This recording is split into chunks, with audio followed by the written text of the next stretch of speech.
Welcome to all students. सभी students को बहुत बहुत बधाई। अपन यहाँ पर क्या कर रहे हैं, एमएससी में जो स्टूडेंट एडमिशन लिया है उनकी मैं इंट्रोडक्टरी क्लास ले रहा हूँ। ठीक है। देखो, सबसे पहले जिन्होंने एमएससी फिजिक्स या एमएससी में जो स्ट्रीम फिजिक्स सुनी है उनके लिए मैं अपॉर्चुनिटीज़ की बात कर लेता हूँ। उसके बाद में अपन इसके जो सिलेबस या इंट्रोडक्शन की बात करेंगे और फिर अपना सिलेबस स्टार्ट करेंगे। तो सबसे पहले आपने एमएससी फिजिक्स में एडमिशन लिया है तो इसके साथ साथ कुछ कॉम्पिटिटिव एग्ज़ाम की तैयारी भी आप कर लोगे तो बहुत फ़ायदेमंद होगा। जैसे नेट हो गया, नेट जेआरएफ हो गया, गेट हो गया, बार की एग्ज़ाम हो गई,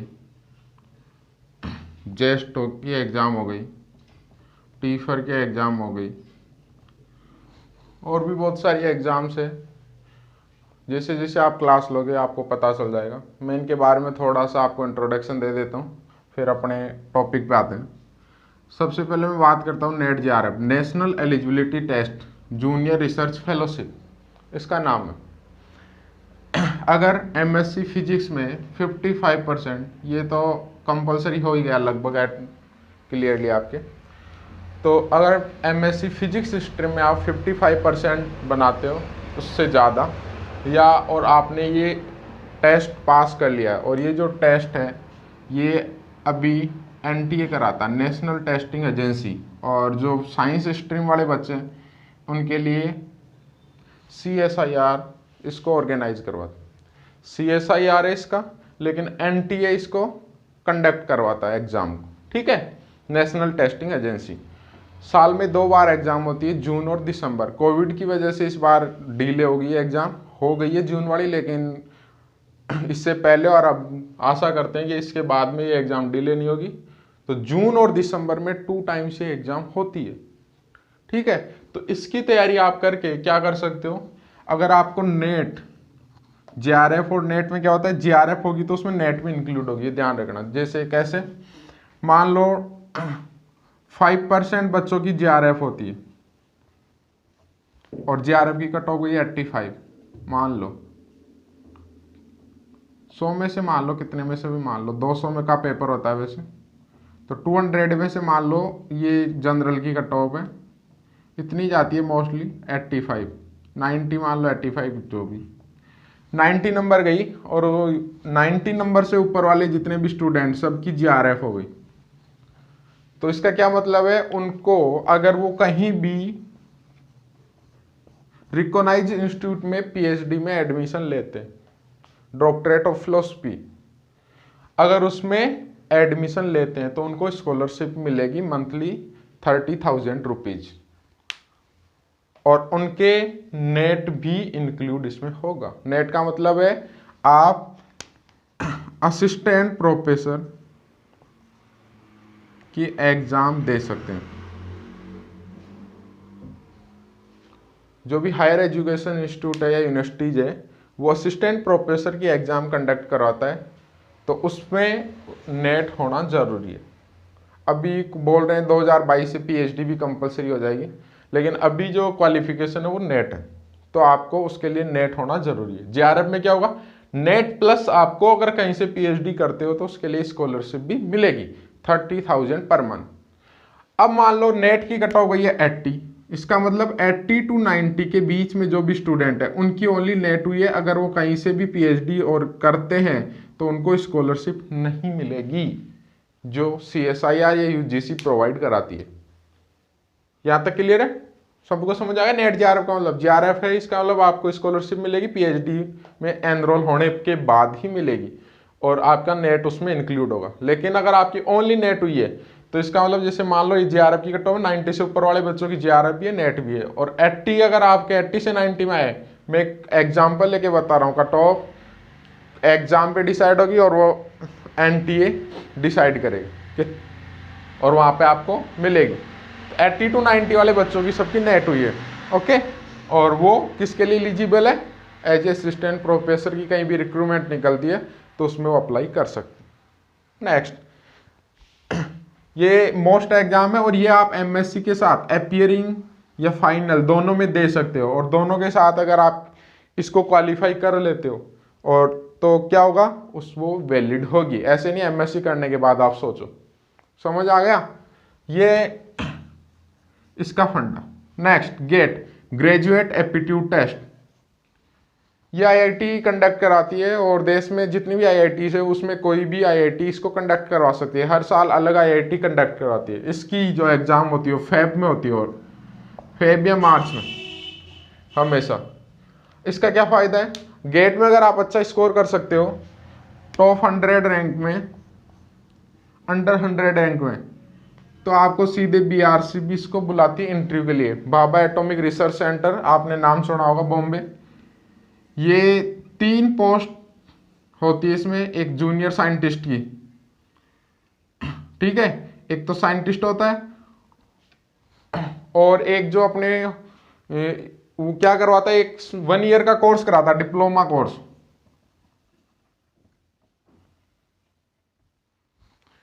उस कोर्स को करने के बाद अगर आप कहीं भी ट्रेनिंग लेके 1 साल की, और जो हॉस्पिटल होते हैं उसमें एक रेडियोलॉजिस्ट की पोस्ट होती है, उस पर आप डायरेक्ट रिक्रूट कर सकते हैं। तो इसके बारे में भी बताते हैं। तो गेट में अगर टॉप 100 रैंक है तो आप सीधे बीआरसी का इंटरव्यू दे सकते हो।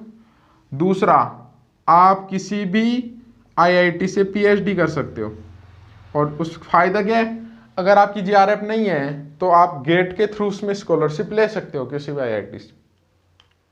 समझ आ रही बात।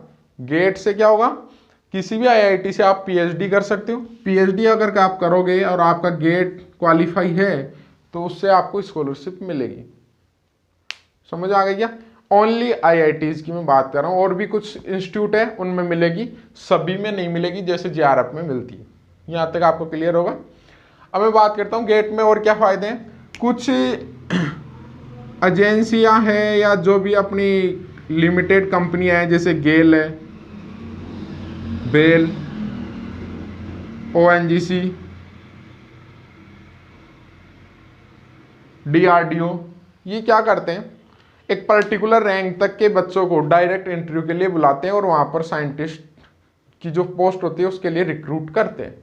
ये गेट की एग्ज़ाम के फ़ायदे। ये आपको क्या होगा, जो भी इसकी ऑनलाइन वेबसाइट है उससे वो आपको टाइम टू टाइम विजिट करते रहना है और उसको ध्यान रखना है, ठीक है। BRC, Bhabha atomic research centre, ये 2 टाइप से स्टूडेंट को लेता है। एक तो गेट के बेसिस पे, गेट का जो स्कोर होगा और एक रैंक होगी, 2 आते हैं। तो जितनी कम रैंक होगी स्कोर उतना ही ज़्यादा होगा, ध्यान रखना।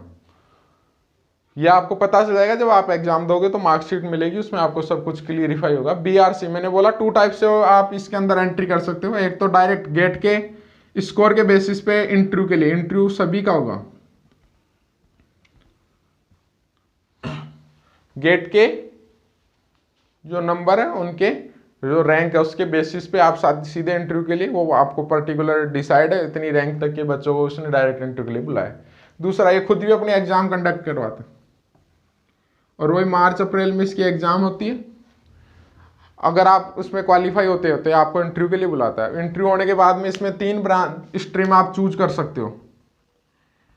एक ये आपको साइंटिस्ट की पोस्ट पे रिक्रूट करेगा, लगभग तो इसमें जो सीटें हैं वो बहुत कम होती है। ऑल इंडिया से या बाहर से भी बच्चे आ सकते हैं और 20 के अप्रोक्स या 30 के अप्रोक्स, लगभग बता रहा हूँ मैं, इससे कम ज़्यादा हो सकती है, इतनी सीट होती है। तो आप क्या कर सकते हो, इसमें एक साइंटिस्ट बन सकते हो, ठीक है।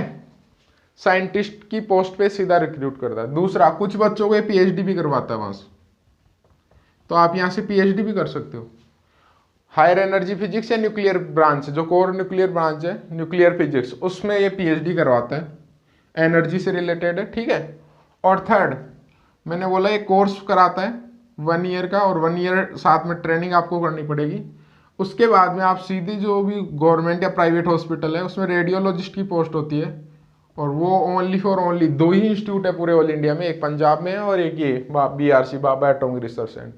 तो उसकी भी काफ़ी डिमांड रहती है और जो भी उसको कोर्स को करने के बाद में उसको तुरंत ऐसे नौकरी के लिए तलाश नहीं करनी पड़ती, ढूंढना नहीं पड़ेगा, डायरेक्ट उसको जॉब मिल जाएगी। रेडियोलॉजिस्ट की पोस्ट होती है, कुछ ही लोगों को पता होता है, मैं आपको बता रहा हूँ। ठीक है, ठीक है। Next, JEST, joint entrance screening test. ये क्या होता है, एक आपको टेस्ट है जिसको आपको क्वालिफाई करना पड़ेगा, और जिसका रिसर्च या पीएचडी में ज़्यादा इंटरेस्ट है, वो आगे रिसर्च के लिए जाना चाहता है, वो बंदे 22 के या 24 के आसपास अपने देश में रिकॉग्नाइज इंस्टीट्यूट है पीएचडी के लिए, जो ओनली पीएचडी या एमएससी करवाते हैं। जैसे पीआरएल हो गया, आइजर पुणे हो गया, और जैसे गुजरात में है एक प्लाज्मा से फिजिक्स का इंस्टीट्यूट है। तो ऐसे बहुत सारे इंस्टीट्यूट हैं। इससे जेस्ट से टीआईएफआर भी लेता है, Tata institute of fundamental research. ये सबसे साइंस स्ट्रीम के बच्चों के लिए जो टॉप मोस्ट इंस्टीट्यूट है रिसर्च के मामले में, और बॉम्बे में इसका है, पुणे भी है। तो ये जो जेस्ट है इससे भी ये टीआईएफआर अपनी खुद की एग्जाम भी ये कंडक्ट करवाता है, दिसंबर के प्रोसेस की एग्जाम लगती है। इसके थ्रू भी आप इसमें क्या कर सकते हो, एंट्री ले सकते हो, ये भी इंटरव्यू लेगा।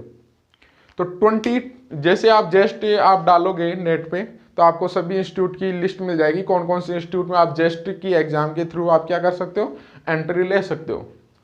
तो उन सभी इंस्टीट्यूट में आप इसकी एग्जाम दे करके क्या कर सकते हो, अपनी एंट्री ले सकते हो। ठीक है, पीएचडी के लिए, या आप अभी एमएससी में, अगर कोई बीएससी में, तो कंबाइंड लेवल पे भी जा सकता है, MSc plus PhD integrated course 5 year भी जो भी होगा। ठीक है, तो 2 टाइप से हो गए ना इसकी एग्जाम, एक आप बीएससी पास करते दे सकते हो, और एक एमएससी पास करने आता। एमएससी वाले स्टूडेंट देंगे ओनली पीएचडी के लिए, और बीएससी वाले स्टूडेंट देंगे MSc plus PhD. Same rule इसका है टीफर का। ये भी 2 टाइप से एग्जाम होगा, 3 पार्ट आएंगे। एक पार्ट कौन करेंगे, बीएससी, फर्स्ट पार्ट सबके लिए कॉमन होता है, बी और सी पार्ट आता है। ए और बी पार्ट वो बंदे करेंगे जो इंटीग्रेटेड कोर्स में एमएससी प्लस पीएचडी के लिए एनरोल हुए, और ए और सी पार्ट वो करेंगे जो पीएचडी के लिए एनरोल हुए। दोनों की कट ऑफ भी अलग अलग होती है। यहाँ तक कोई डाउट? इसके अलावा भी और सारे बहुत सारे इंस्टीट्यूट है, इसरो है, और भी बेंगलोर में जो इंस्टीट्यूट है। ठीक है, तो इन सब में आप अपडेट रहोगे, और कोई भी क्यूरी है वो मेरे से आप पूछ सकते हो। गूगल मीट पे भी आपकी क्लास होगी, तो उसमें भी आप मेरे से पूछ सकते हो। ये सब चीज़ें आपको पता होनी चाहिए। अब मैं बात करता हूँ एमएससी में जो स्ट्रीम आपने फिजिक्स सुनी है, उसमें जो फर्स्ट सेमेस्टर आपका भी चल रहा है, उस फर्स्ट सेमेस्टर में 4 पेपर आपके।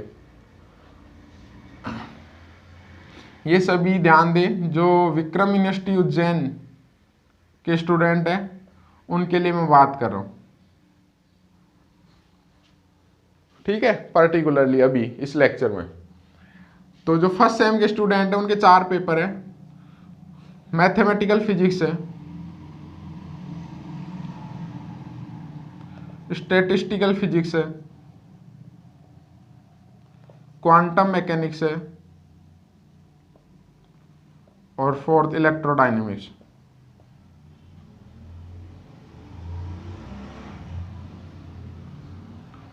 मैं आपको जो पेपर पढ़ाने जा रहा हूँ वो क्वांटम मैकेनिक्स पढ़ाने जा रहा हूँ, और अभी इसकी अपन इंट्रोडक्टरी लेक्चर की बात करेंगे, कौन सी बुक आपको प्रीफर करनी है, और इसका क्या सिलेबस है। आपको सिलेबस भी भेज दिया जाएगा ग्रुप में। बाकी जो भी कंसर्ट आप रिलेटेड जो भी आपके प्रोफेसर हैं उनसे आप बात कर ले। ठीक है, तो नेक्स्ट में आपको जो पेपर है वो क्वांटम मैकेनिक्स की बात कर रहे हैं।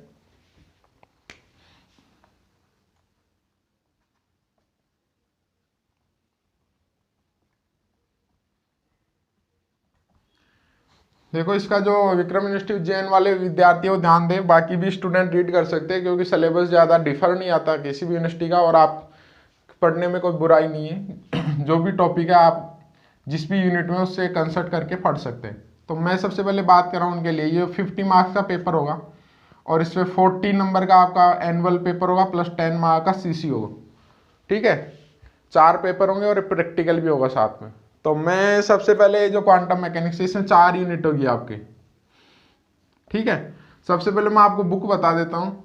जो भी स्टूडेंट्स है वो बुक जरूर इश्यू कर ले, क्योंकि जो भी सब्जेक्ट है आपका उसका नॉलेज आपको अगर लेना है तो आप नोट्स की सहायता से उसका नॉलेज कभी भी नहीं ले सकते। उसके लिए आपको कम से कम एक टेक्स्ट बुक या रेफरेंस बुक जरूर प्रीफर करनी पड़ेगी, 1 या 2 बुक। ठीक है, तो मैं आपको बात कर रहा हूँ जिन बच्चों को इंटरेस्टेड है और पढ़ने के इंटरेस्टेड है तो वो कम से कम 2-3 बुक जरूर खरीद ले। जो भी आपकी थ्योरी की बुक है और बहुत ही अच्छे से एक्सप्लेन कर रखा थ्योरी को, quantum mechanics introductory to quantum mechanics, Ashok Das की बुक आती है, वो आप खरीद ले। ठीक है। सेकंड, नोरोडाइन जेटली। अगर आपको किसी भी कॉम्पिटेटिव एग्जाम की तैयारी करनी है, जैसे मैंने आपको पिछले बताया, उनसे रिलेटेड जितने भी आपके न्यूमेरिकल्स है या बहुत और भी सारी चीज़ें, वो सब आपको इसमें सोल्ड और अनसोल्ड दोनों टाइप से मिल जाएगी। नोरोडाइन जेटली की बुक है। थर्ड, आपको ग्रिफिथ की बुक है, ये थ्योरी और न्यूमेरिकल दोनों के लिए भी है, लेकिन इनके पहले आपको कोई भी एक बुक आपको पढ़नी पड़ेगी। और जो आपने बीएससी में जो भी बुक्स पढ़ी है उसका एक बार पहले इन सब बुक पढ़ने से पहले, ये सब बुक इंग्लिश में मिलेगी, तो इंग्लिश में जो हिंदी मीडियम के स्टूडेंट और जो एमएससी फिजिक्स से कर रहे हैं तो इसका जो मोड है ओनली फॉर ओनली इंग्लिश है, तो आप इंग्लिश से नहीं घबराएं, क्योंकि मोस्ट ऑफ जो बच्चे होते हैं वो हिंदी मीडियम से रहते हैं, और जो एमएससी फिजिक्स से करते हैं तो उसका mode only for only English है। तो ये सब बुक्स, और आपको आगे भी जो पीएचडी करना है या कुछ भी करना तो इंग्लिश में ही आपका मटेरियल आपको अवेलेबल होगा, तो उससे घबराए नहीं। धीरे धीरे आप पढ़ने की कोशिश करें, 1 या 2 बार पढ़ोगे तो आपको इंग्लिश हिंदी से भी ईजी लगने लगे। समझ आ गई यहाँ तक बात? तो ये बुक्स तो आप कम से कम ले ले। इसके अलावा भी बहुत सारी बुक है, जिसको भी इंटरेस्टेड है वो मेरे से बात कर ले। आर शंकर हो गई, सकुराई हो गई, ये सब स्टैंडर्ड बुक है। आर शंकर, सकुराई, और भी डिराक, और भी बहुत सारी बुक है, वो आप ले सकते हो। ठीक है। सत्य प्रकाश तो आपके नॉर्मल बुक है, या आप इसमें कुछ मिस प्रिंट भी हो सकता है, तो आप पढ़ सकते हो अपने लेवल के लिए। बाकी जो भी अच्छी बुक की आप बात करोगे, Ashok Das, Zettili, Griffith, R Shankar, Sakurai, Dirac, ठीक है, ये बुक आप इनमें से प्रीफर कर सकते हो। समझ आ गया? ठीक है, नेक्स्ट में चलता हूँ, आपको कुछ समझा देता हूँ इस क्लास का क्या मीनिंग है। इस क्लास में अपन बात कर रहे हैं कि आपको अभी पता नहीं होगा, आपने हिंदी में पढ़ा होगा, एक क्लासिकल चीर सम्मत विज्ञान और एक क्वांटम।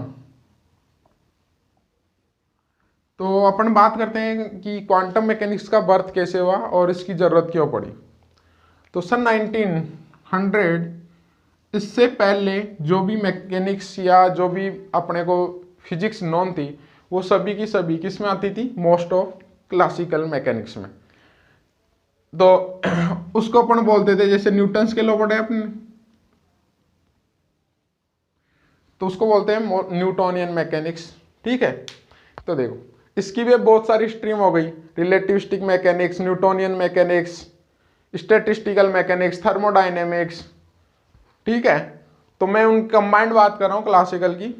तो क्वांटम मैकेनिक्स का बर्थ कैसे हुआ और क्लासिकल मैकेनिक्स से क्वांटम में जाने की जरूरत अपने को क्यों पड़ी। देखो, मैं आपको बताता हूँ, एक एग्जाम्पल लेके आपको बताता हूँ। ठीक है।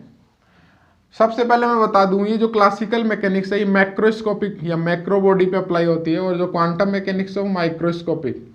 और क्यों होती है ये भी अभी अपन बात करेंगे। मैक्रोस्कोपिक का मतलब होता है बड़े या स्थूल पार्टिकल, और जो ये माइक्रो का मतलब होता है छोटे। ठीक है। ये मैक्रोस्कोपिक पे भी अप्लाई कर सकते हो, लेकिन मैक्रोस्कोपिक के इसके रिजल्ट है और इस क्लासिकल मैकेनिक्स के जो रिजल्ट है वो दोनों सेम मिलेंगे। इसका मतलब ये इससे इजी है। तो जो भी अपन कोई भी चीज़ कंसिडर करना चाहेंगे वो इजी कैलकुलेशन में करना चाहते हैं, इसलिए अपन बोलते हैं कि जो मैक्रोस्कोपिक पार्टिकल है उस पर जो मैकेनिक्स अप्लाई होती है वो क्लासिकल मैकेनिक्स अप्लाई होती है। और माइक्रोस्कोपिक पे अपन जैसे ही चलेंगे तो उस पर इन दोनों के रिजल्ट डिफर होते हैं, और जो एक्चुअल रिजल्ट होते हैं एक्सपेरिमेंटल डेटा से जो रिजल्ट मैच करते हैं वो क्वांटम मैकेनिक्स के रिजल्ट होते हैं। इसलिए अपन बोलते हैं कि जो माइक्रोस्कोपिक बॉडी है उस पर जो पार्ट अप्लाई होती है वो क्या होती है? क्वांटम मैकेनिक्स अप्लाई होती है। तो सबसे पहले मैं बात करता हूं क्लासिकल मैकेनिक्स और क्वांटम मैकेनिक्स। क्लासिकल मैकेनिक्स में सब कुछ सर्टेन होता है, क्या होता है, क्लासिकल मैकेनिक्स में सर्टेनिटी होती है, सर्टेनिटी की बात करते हैं अभी, और क्वांटम मैकेनिक्स में अनसर्टेन होते हैं। कैसे, मैं बात कर रहा हूं क्लासिकल मैकेनिक्स की। सपोज करो एक मैक्रोस्कोपिक बॉडी है या कोई भी बॉडी, मैंने बोला कि उसकी पोजीशन अभी इस पॉइंट पर है, वो कोई भी, मान लो उसकी जो वेलोसिटी है 15 मीटर पर सेकेंड है और वो नॉर्थ डायरेक्शन में जा रहा है। किस में जा रहा है, नॉर्थ डायरेक्शन में जा रहा है। तो आपसे पूछे कि 5 सेकंड बाद में उसकी क्या पोजीशन होगी, तो आप उसकी एग्जैक्ट पोजीशन बता सकते हो। किसकी सहायता से बताया आपने, न्यूटन्स लॉ की सहायता से, या जो इक्वेशन ऑफ मोशन है उसकी सहायता से आप कैलकुलेट करके उसकी एग्जैक्ट पोजीशन और उसके बारे में जो भी आपको इंफॉर्मेशन है, उसका कितना डिस्प्लेसमेंट हुआ, वेलोसिटी क्या है, एक्सेलरेशन क्या है, फोर्स क्या लग रहा है उस पर, फ्रिक्शन कितना है, ये सब चीजें आप क्या होते हैं, एग्जैक्टली सर्टेन होते हैं। इसका मतलब किसी भी बॉडी के बारे में या कोई भी आप बॉडी है उसकी एक जो फ्यूचर है वो बिल्कुल सर्टेन है, और उसका आप बिल्कुल क्लियरिफाई उसको कर सकते हो कि इस टाइम पे या इस इंस्टेंट टाइम पे उसकी पोजीशन क्या होगी।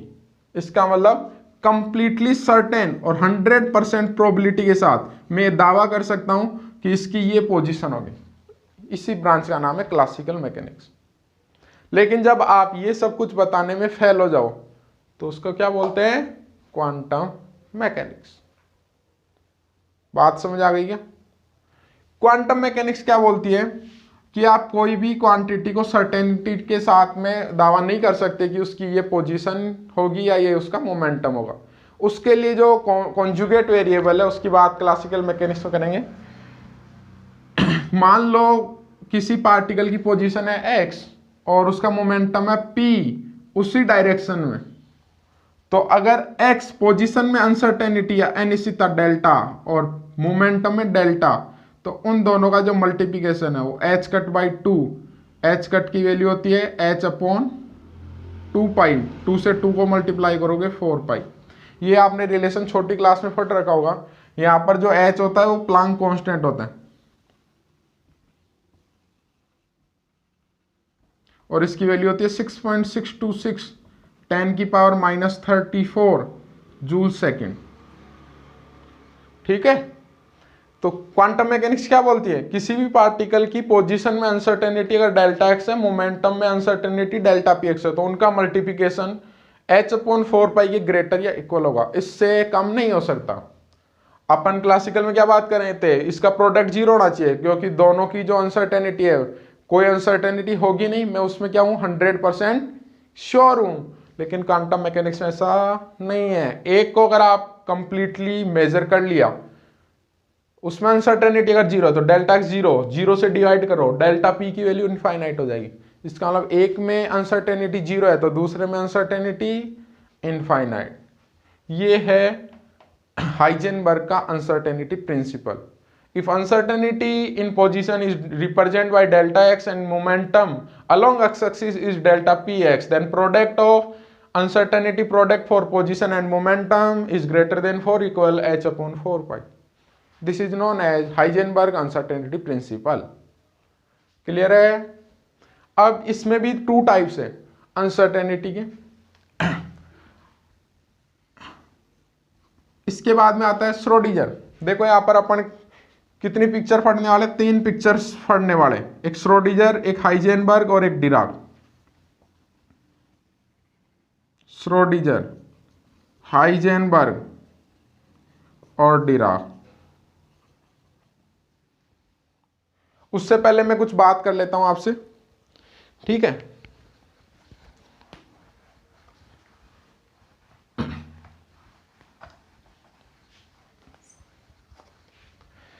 क्वांटम मैकेनिक्स की जरूरत क्यों पड़ी? सबसे पहले मैं बात करता हूं क्वांटम मैकेनिक्स की जरूरत इसलिए पड़ी, black body radiation,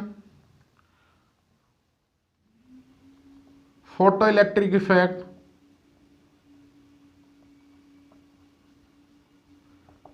pair production,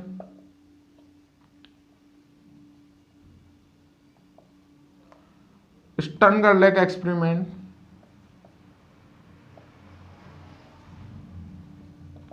ये कुछ एक्सपेरिमेंट थे जिनको क्लासिकल मैकेनिक्स एक्सप्लेन नहीं कर पा रही थी। मैं ज़्यादा ब्रीफ में इंट्रोडक्शन नहीं है, शॉर्ट में कुछ डिटेल्स इंट्रोडक्शन नहीं बता रहा, आपने पहले से मैं मान रहा हूँ वेल अंडरस्टूड है, और कुछ पार्ट में इनका बता रहा हूँ क्यों नहीं समझा पाई थी। सबसे पहले जो क्लासिकल मैकेनिक्स मानती है वो मानती है कि एनर्जी कंटिन्यूस फॉर्म में होती है, डिस्क्रीट फॉर्म में नहीं होती, उसकी कोई भी वैल्यू एक्सचेंज हो सकती है, एब्जॉर्ब हो सकती है और इमिट भी हो सकती है। ये क्लासिकल का फंडामेंटल रूल है। जबकि क्वांटम मैकेनिक्स बोलती है energy is not continuous quantity, it have discrete value और which is known as energy is proportional to nu equal to proportional टोगे एच। तो एनर्जी का जो फंडामेंटल क्वांटा जिसे आप बोलते हैं फोटोन, उसकी मिनिमम एनर्जी हो सकती है एच न्यू, और इसके इंटीजर मल्टीपल में वो एनर्जी को एब्जॉर्ब कर सकता है या इमिट कर सकता है। इसका मतलब एच न्यू हो सकती है, 2h न्यू हो सकती है, 3h न्यू हो सकती है। ठीक है, एनर्जी इन्हीं में से एब्जॉर्ब हो सकती है या इन्हीं क्वांटिटीज के अकॉर्डिंग वो इमिट हो सकती है। ये दिया था प्लांक ने। ये क्वांटम मैकेनिक्स का प्रिंसिपल या उसका फंडामेंटल रूल है। तो देखते हैं, ब्लैक बॉडी रेडिएशन आपने सबने पढ़ रखा होगा कि एक ब्लैक बॉडी लेते हैं, उस पे जो इक्विलिब्रियम पोजीशन है उस पे जो रेडिएट पावर है उसमें और उसकी वेवलेंथ में अगर अपन ग्राफ बनाए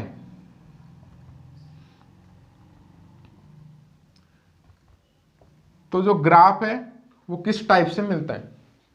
तो जो क्लासिकल मैकेनिक्स है उसमें एक्सपेरिमेंटली मैं सबसे पहले ग्राफ की बात कर लेता हूं। ये उसका एक्सपेरिमेंटल ग्राफ है। एक पर्टिकुलर लैम्बडा की वैल्यू पे उसकी वैल्यू मैक्सिमम होगी और उसके बाद में उसकी वापस से वैल्यू डिक्रीज हो जाएगी। तो क्लासिकल मैकेनिक्स के अकॉर्डिंग दो साइंटिस्ट थे, एक Wien displacement, Wien radiation law, और एक था रेले जीन्स। जो वीन रेडिएशन लॉ है उसका फॉर्मूला था a अपॉन लैम्बडा की पावर 5 e की पावर माइनस डी लैम्बडा,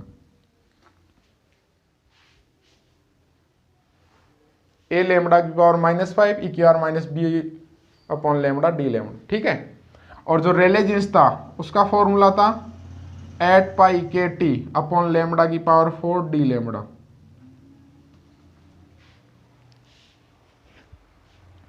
समझ आ गया। अब जैसे आप इसको प्लॉट करने की कोशिश करोगे तो जो वीन है वो लो वेवलेंथ के लिए आप इसमें पर्टिकुलर वैल्यू रखते जाओ, जैसे जैसे लैम्बडा बढ़ाओगे तो दो फैक्टर है, a अपॉन लैम्बडा की पावर 5 e की power minus b upon lambda. ये बढ़ाओगे ये कम होगा, नेगेटिव में वैल्यू बढ़ेगी। जैसे जैसे एक पॉइंट के बाद में ये फैक्टर काम करना बंद, ये काम करना स्टार्ट, बढ़ाओगे कम होगा लेकिन इससे डेविएट हो जाएगा। इसका मतलब एक्सपेरिमेंटल वक्र से मैच नहीं कर रहा। इसमें क्या है, इनफाइनाइट पे जीरो, इसका मतलब इनफाइनाइट पे जीरो, और जैसे जैसे लैम्बडा कम करते चलोगे बढ़ता चलेगा लेकिन कभी भी इधर नहीं आएगा। इसका मतलब ये तो कौन पार्ट शो कर रहा है, रेले, और इधर वाला पार्ट कौन एक्सप्लेन कर रहा है, वी। लेकिन कंबाइंड जो ग्राफ है उसको किसी भी एक पर्टिकुलर थ्योरी से अपन एक्सप्लेन नहीं कर सकते। उसके बाद में आया प्लांक, और प्लांक ने जो फॉर्मूला दिया यू लैम्बडा डी लैम्बडा का, वो दिया 8 pi k t upon lambda की power 4 h c upon e की power h c upon lambda k t minus 1 d lambda.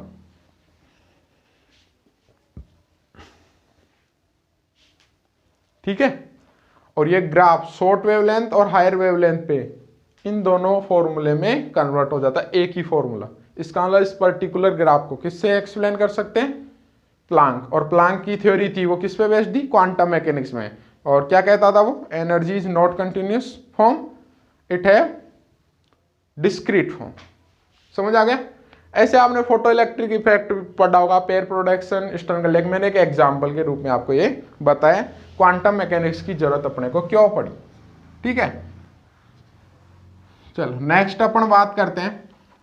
अब यहाँ पर क्वांटम मैकेनिक्स में अनसर्टेनिटी अपन ने पढ़ ली, तो अब अपने दिमाग में एक पिक्चर आ रही होगी कि किसी भी सिस्टम को रिप्रेजेंट करने के लिए क्वांटम मैकेनिक्स में किसकी जरूरत पड़ती है या किससे अपन उसको रिप्रेजेंट करते। समझ आ गई।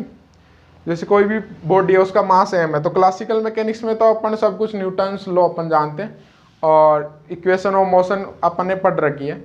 उसके बारे में आप उससे क्या कर सकते हो, उन सब के बारे में पता कर सकते हो।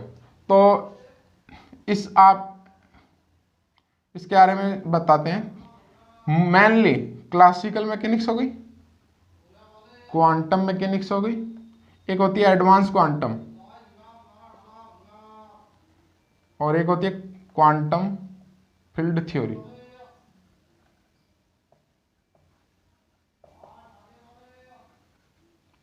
देखो क्लासिकल मैकेनिक्स पार्टिकल क्या होना चाहिए, मैक्रोस्कोपिक, और उनकी स्पीड क्लासिकल जो न्यूटोनियन मैकेनिक्स की बात कर रहा हूँ, इसमें न्यूटोनियन मैकेनिक्स है तो उनकी स्पीड क्या होनी चाहिए, बहुत कम होनी चाहिए, तभी ये मैकेनिक्स वैलिड होगी।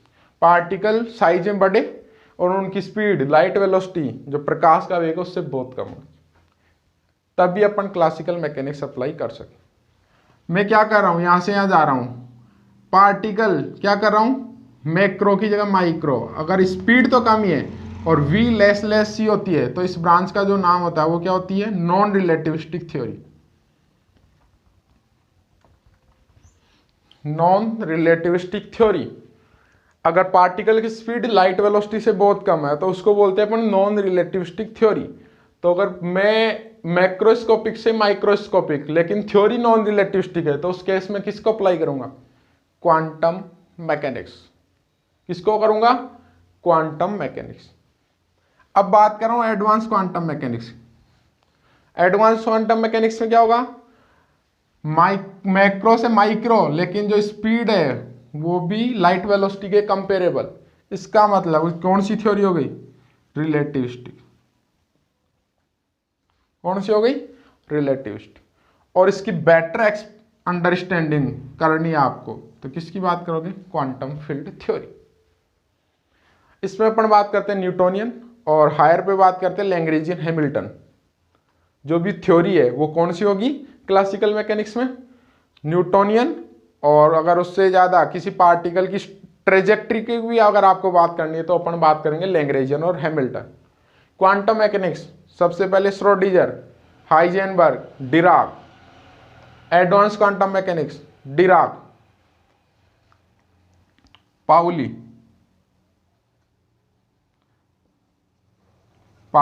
और डिराक। और इसमें क्वांटाइजेशन थ्योरी अपन अप्लाई करेंगे। डिराक भी है, पाउली भी है, फाइनमैन, बहुत सारे फिर साइंटिस्ट थे जिन्होंने क्वांटम फील्ड थ्योरी बात। यहाँ तक पिक्चर क्लियर। अब आपको बात करनी है क्लासिकल की, बात करनी है मैक्रोस्कोपिक बॉडी की बात करनी है, लेकिन जो स्पीड है वो अप्रोक्स लाइट वेलोसिटी के कंपेरेबल हो। तो उस केस में अपन बात करते हैं आइंस्टीन की रिलेटिविस्टिक थ्योरी। किसकी बात करते हैं, आइंस्टीन की रिलेटिविस्टिक थ्योरी। समझ आ गई। अब मैं बात करूं इसमें तो अपन जैसे कोई भी पर्टिकुलर बॉडी या सिस्टम के बारे में बात कर लिए, लेकिन आपके पास में जो बॉडी या जो पार्टिकल है वो नंबर ऑफ पार्टिकल बहुत ज़्यादा है। तो बहुत ज़्यादा नंबर ऑफ पार्टिकल के केस में अपन उनके एवरेज बिहेवियर की बात करते हैं, और उस केस में जो भी बात करेंगे अपन वो स्टैटिस्टिकल मैकेनिक्स की बात करेंगे। तो स्टैटिस्टिकल मैकेनिक्स कब अप्लाई होती है, जब नंबर ऑफ पार्टिकल बहुत ज़्यादा और उनके एवरेज या कम्युलेटिव एंसेंबल की बात करें अपन तो उस केस में स्टैटिस्टिकल मैकेनिक्स की बात करते हैं। एक ब्रांच है थर्मोडायनेमिक्स। थर्मोडायनेमिक्स से बात कब करें, थर्मल टेम्परेचर से रिलेटेड जो भी इंफॉर्मेशन अपने को बात करनी है उसको थर्मल मैकेनिक्स या थर्मोडायनेमिक्स में बात। ये आपको क्लियर है, ठीक है। अब मैं बात कर रहा हूं क्वांटम मैकेनिक्स की।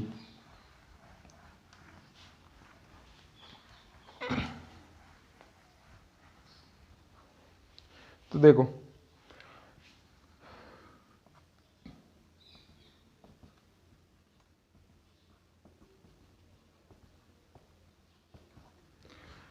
मैंने बोला क्वांटम मैकेनिक्स में अपन जो बात करने वाले हैं, आपको अब दिमाग में कुछ आ रहा होगा कि कोई भी सिस्टम है उसको रिप्रेजेंट करने के लिए यहाँ पर किसकी जरूरत पड़ेगी। तो मैं बात करता हूँ सबसे पहले श्रोडिंगर पिक्चर की बात करता हूँ। और श्रोडिंगर श्रोडिंगर ने क्या बताया, क्वांटम मैकेनिक्स में किसी भी सिस्टम को रिप्रेजेंट करने के लिए एक वेव फंक्शन की जरूरत होती है। यानी वेव मैकेनिक्स पे जो श्रोडिंगर इक्वेशन है वो किस पे काम करती है, वेव मैकेनिक्स पे काम करती है। तो क्या बोला उसने कि श्रोडिंगर पिक्चर में क्वांटम मैकेनिक्स में किसी भी सिस्टम को रिप्रेजेंट करने के लिए एक वेव फंक्शन की जरूरत होती है, और वो वेव फंक्शन ही उसके बारे में आपको कोई इंफॉर्मेशन है वो प्रोवाइड कराएगा। वेव फंक्शन को रिप्रेजेंट आप साई, फाई, जाई किसी से भी रिप्रेजेंट कर सकते, कोई भी नोटेशन आप यूज ले सकते हो। ऐसे नहीं कि सर साई क्यों लिया, फाई क्यों नहीं लिया आपने, फाई क्यों लिया, साई क्यों नहीं ली। बात समझ आ रही है?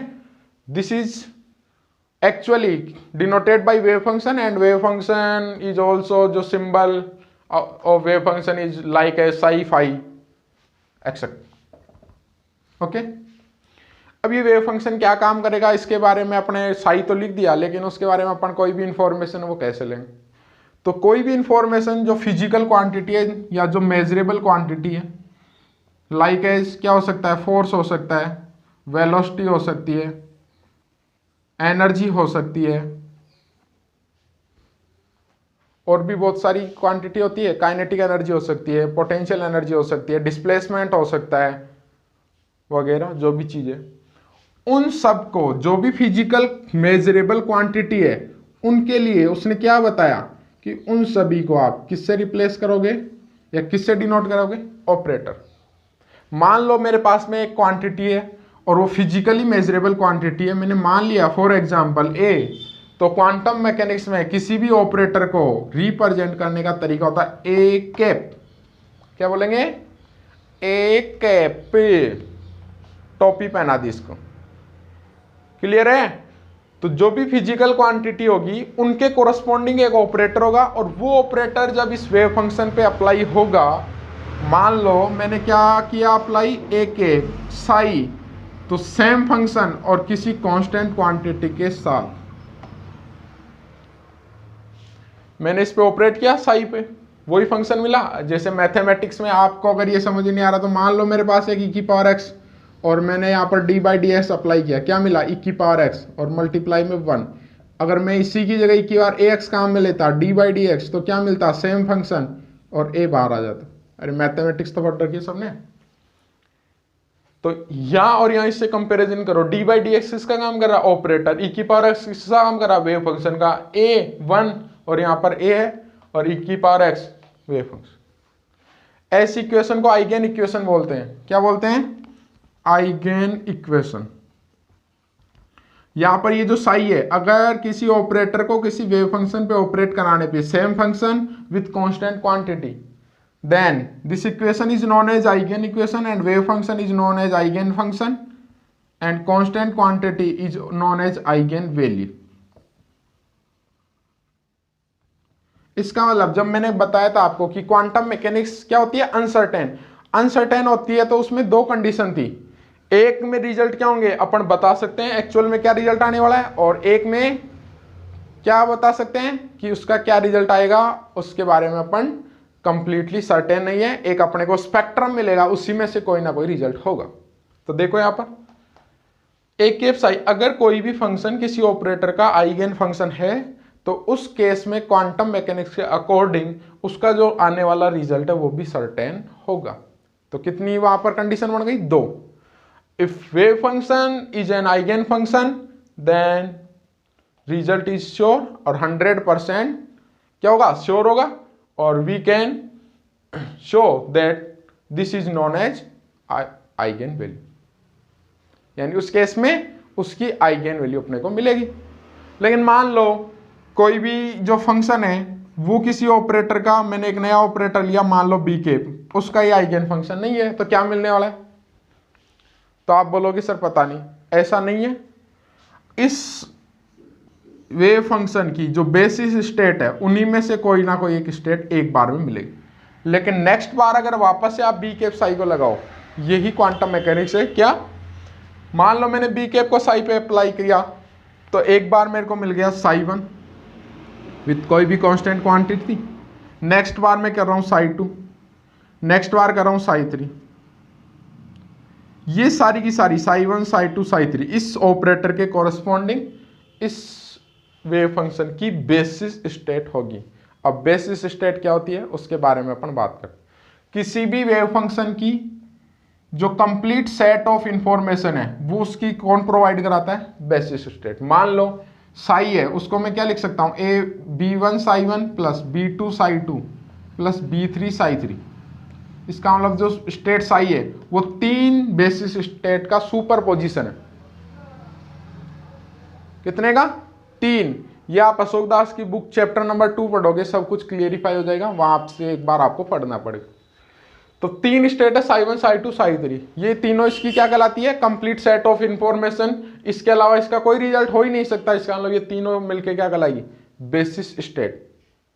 ठीक है, तो psi1 psi2 psi3 क्या हो गई, बेसिस स्टेट। इसका मतलब अगर आप ऑपरेटर बी के अप्लाई कर रहे हो तो इन तीनों के अलावा इसका कोई रिजल्ट नहीं मिलेगा, हर बार आपको तीनों में से कोई ना कोई एक स्टेट मिलेगी।